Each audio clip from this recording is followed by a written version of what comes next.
Aujourd'hui, le 25 mai 2026. Première lecture. Ils étaient assidus à la prière, avec Marie la mère de Jésus. Lecture du livre des Actes des Apôtres. Les apôtres, après avoir vu Jésus s'en aller vers le ciel, retournèrent à Jérusalem. Depuis le lieu-dit, mont des Oliviers, qui en est proche. La distance de marche ne dépasse pas ce qui est permis le jour du sabbat. À leur arrivée, ils montèrent dans la chambre haute, où ils se tenaient habituellement. C'étaient Pierre, Jean, Jacques et André, Philippe et Thomas, Barthélemy et Matthieu, Jacques fils d'Alphée, Simon le Zélote, et Jude fils de Jacques. Tous, d'un même cœur, étaient assidus à la prière.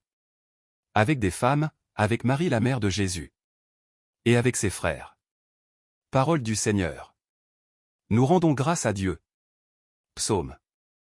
Pour ta gloire on parle de toi. Ville de Dieu. Elle est fondée sur les montagnes saintes. Le Seigneur aime les portes de Sion, plus que toutes les demeures de Jacob. Pour ta gloire on parle de toi, ville de Dieu.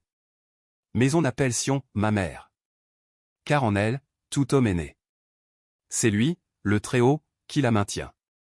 Au registre des peuples, le Seigneur écrit. Chacun est né là-bas. Tous ensemble ils dansent, et ils chantent. En toi, toutes nos sources. Évangile. Voici ton fils. Voici ta mère. Alléluia. Alléluia. Heureuse Vierge Marie. Tu as enfanté le Seigneur. Bienheureuse Mère de l'Église. Tu fais brûler en nous l'Esprit de ton Fils Jésus, le Christ. Alléluia.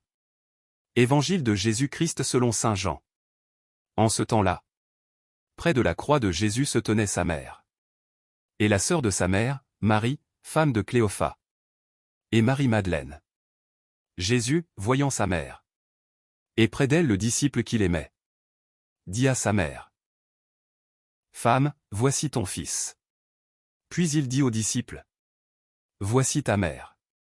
Et à partir de cette heure-là, le disciple l'a pris chez lui.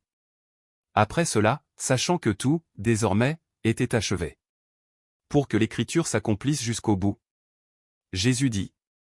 J'ai soif. Il y avait là un récipient plein d'une boisson vinaigrée. On fixa donc une éponge remplie de ce vinaigre à une branche d'hysope, et on l'approcha de sa bouche. Quand il eut pris le vinaigre, Jésus dit. Tout est accompli. Puis, inclinant la tête, il remit l'esprit. Comme c'était le jour de la préparation, c'est-à-dire le vendredi. Il ne fallait pas laisser les corps en croix durant le sabbat. D'autant plus que ce sabbat était le grand jour de la Pâque. Aussi les Juifs demandèrent à Pilate qu'on enlève les corps, après leur avoir brisé les jambes. Les soldats allèrent donc briser les jambes du premier, puis de l'autre homme crucifié avec Jésus. Quand ils arrivèrent à Jésus, voyant qu'il était déjà mort, ils ne lui brisèrent pas les jambes. Mais un des soldats avec sa lance lui perça le côté, et aussitôt, il en sortit du sang et de l'eau. Acclamons la parole de Dieu. Louange à toi Seigneur Jésus.